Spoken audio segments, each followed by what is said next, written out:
perspective, can this decision of Biden White House, of Biden administration to allow Ukraine to strike back with US-made weapons influence the policy of future Trump's administration, as you just mentioned about Donald Trump? Because we have heard some plans to freeze this conflict on the current front lines. What is your take on that? Yeah, I mean, I think we should all be cautious of predicting too much about what President Trump will do. He's his own man. He's demonstrated he could be quite unpredictable. So the reality is, despite lots of proclamations by the people who are going to work with him, until he's in office, I think we don't know.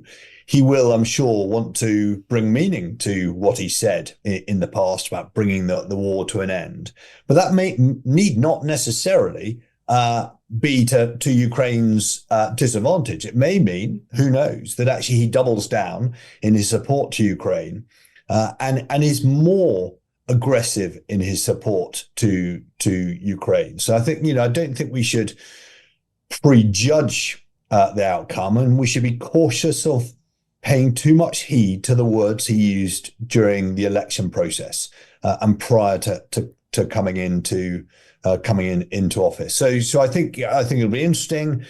I think the other thing to say, President Trump likes to show himself as a strong man, and so he will inherit a situation where American weapons are being used on a long-range basis.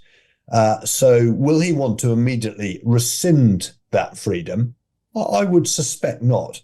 I suspect he does want to appear to be the strong man. He doesn't want to appear weak. He doesn't want to create the conditions where Ukraine are defeated effectively on the battlefield. I just don't think that plays effectively to his wider narrative. So I think, again, I hope we're going to see a more nuanced set of policies out of Trump than some are predicting. We'll see.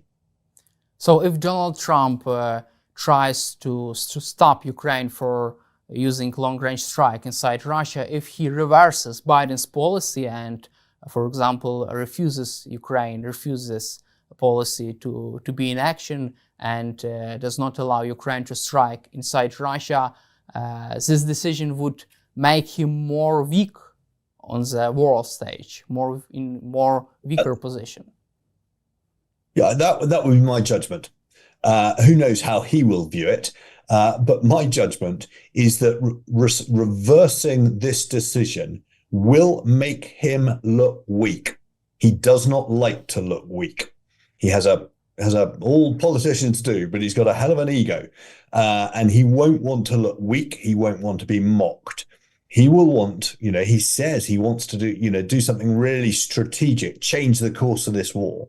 I think it will be hard for him to reverse this sort of decision without appearing weak. How can Donald Trump double down support for Ukraine if he decides to do so? Does the US still have enough leverage on Vladimir Putin? What are his tough options on Vladimir Putin? More strikes inside Russia, even more range deep inside Russia, and other weapons. What are the tough options for Donald Trump in case if he decides to be tough on Vladimir Putin? Well, let me approach that from a different way. What he won't want to do is to repeat what happened with President Biden at the end of the Afghanistan campaign, where President Biden was made to look weak in the manner in which American forces, and by extension NATO forces, left Afghanistan. It was pretty ignominious. For those of us who served there, it was pretty distasteful. It left Afghans in a very, very difficult position. President Trump will have that memory in his mind, I'm sure. And despite all of his talk of ending the war in a day, he is no fool. And he will be trying to work out ways to bring the war in Ukraine to a rapid conclusion, certainly, but not in a way that makes him look weak and not in a way that undermines American interests. And, for all the talk of making America great again, that isn't done through a wholly independent optic. He knows that America's place in the world matters. He knows that enough of his reputation will need to be based around international affairs, that he has to find a way to precipitate the conclusion of the war. But I don't think that automatically means to Ukraine's disadvantage. What is your assessment of the possibility of creating a demilitarized zone along the front lines in Ukraine? And what is your take on such idea of freezing this conflict with demilitarized zone and even ground deployment of UK, British, European troops to enforce this demilitarized zone on the ground in Ukraine? What is your take on that? And do you believe that Vladimir Putin will agree with such initiative? Well, I mean, the first thing to say is I think, President Putin is almost impossible to negotiate with. You have to be able to negotiate with somebody who negotiates in good faith. No conversation with President Putin can be judged to happening in good faith. So I have concerns about the idea of negotiating with President Putin. I'm also skeptical about the idea of a true demilitarized zone with peacekeepers. So I could, of course, be proved wrong, but I struggle with the idea of peacekeepers coming to the front line. Would Putin ever accept? You mentioned British, French. These are troops from NATO nations. I cannot conceive of that being deemed acceptable, and I think it unlikely that troops from non-NATO regions would come in under a UN umbrella. So I personally have a difficulty with the idea of a true demilitarized zone. I do think some kind of frozen conflict, deeply distasteful though it may be to President Zelensky and indeed to the Ukrainian people, I regret that I do think that is a more likely outcome. And of course, this is something that Ukraine has faced previously after the original invasion by Russia into Ukraine, into Crimea and elsewhere. De facto, as you know, your forces faced a frozen conflict. There was a front line, but there wasn't a lot of movement on that front line. I think it is possible that events on the ground turn into some kind of frozen conflict, and over a longer term that may lead into some kind of UN-led peace process. But I think the idea of a true negotiation with President Trump is a fool's errand. And from your perspective, how can Ukraine and the West reach at least frozen conflict, at least this type of situation, at the same time when Russia continues to move forward on the east of Ukraine? Well, I mean, this is the challenge, isn't it? Because, again, forgive me, I know you and your listeners know this better than I do, that events on the ground do the talking, and you have to come from a position of strength. So the more sovereign Ukrainian territory that Ukraine is in control of, when, if you like, the shooting stops, the better. And that means that the Ukrainian military has to stem the reverses that they've been suffering in central Ukraine in the first instance. But it also means, for me, that is why the attack into Kursk was so important. I confess I thought far too much of the commentary after Ukraine attacked Kursk was off the mark. And it talked about trying to pull Russian reserves away from the center.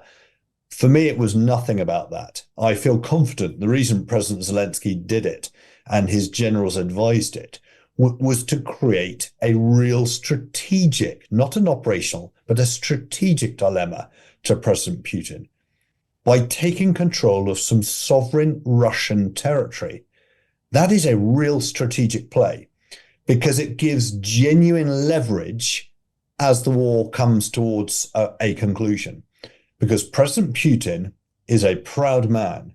The Russian people are a proud people, and they will not like the fact that there are Ukrainian troops on Russian soil. That does give Ukraine some bargaining power. And you've got to have some kind of bargaining power because, again, it's events on the ground. There's a reality that is happening in Kursk that Putin will also have to deal with. So it does seem to me that gives Ukraine a stronger position than they would otherwise have. Would it be difficult for Ukraine to move even more deep inside the Kursk region, or it wouldn't be necessary because it would be better for Ukraine to hold captured terrain and to repel recent Russia's and North Korean attacks inside the Kursk region of Russia? So if I was, based on what I know, if I was giving advice, I would say you don't need more territory. It's the mere fact that you are holding some Russian territory. It doesn't matter whether you double that in size. I was a great believer that after the original incursion into Kursk, what needed to happen was to secure defensible terrain, whether that's river lines, hill features, but get yourself onto a position that you can then dig in and defend and hold. Now, we know that the Russians have retaken some of that territory. Again, in a way, that doesn't matter. So long as Ukrainian forces can hold enough of what they currently have. I don't judge that they need more. They just need some. It's the mere fact that they are inside Russia. They're holding some Russian terrain. That's the strategic power of it. And as I say, whether that's double the amount of terrain, I don't think that fundamentally changes the calculus. And the idea that Ukrainian forces could now go on another offensive out of their current salient in Kursk, I think is unlikely. So just really hold aggressively what you've got. Do you believe in any kind of security guarantees from the West in case of a peaceful settlement, in case of a ceasefire, in case of a frozen conflict in Ukraine?